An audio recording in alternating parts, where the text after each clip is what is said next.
আসসালামু আলাইকুম সবাইকে। ইদানিং একটা বুদ্ধি বের করেছি, সেটা হচ্ছে পড়ার শুরুতেই আমি ভোকাবুলারি দেখব। আমি যে সাবজেক্ট নিয়ে পড়তে বসি না কেন, প্রথমেই আমার কাজ থাকবে ভোকাবুলারিটা একবার চেক করা।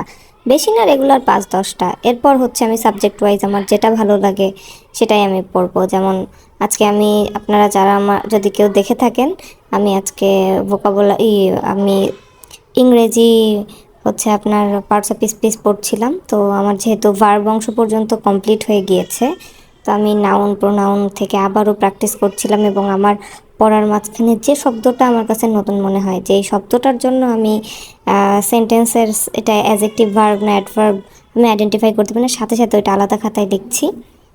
তো আজকে প্রথম দিন বলতে গেলে চলে, মাসের শুরুর থেকে। তো এই জিনিসটা আমি নতুনভাবে করতে চাচ্ছি। এবং আমার একটা জিনিসের খুবই দুর্বলতা আছে, সেটি হচ্ছে আম, ইংরেজি সাহিত্য। আমি ইংলিশ লিটারেচার একদম জিরো।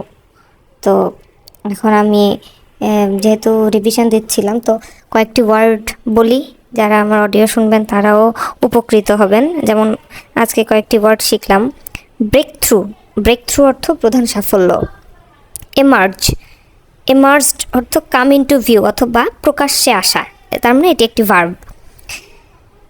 স্লেন্ডার অর্থ সরু, এটা সকালেও একবার পড়েছি, এটা পেয়েছি একবার। ফোমেন্ট অর্থ হচ্ছে সেক দেওয়া। ফোমেন্ট ফোমেন্ট অর্থ সেক দেওয়া। এখন এই ফোমেন্ট কি নাউন না ভার্ব? আমি যদি এটার বাংলা না জানি, আমি কি করে এটা পারবো?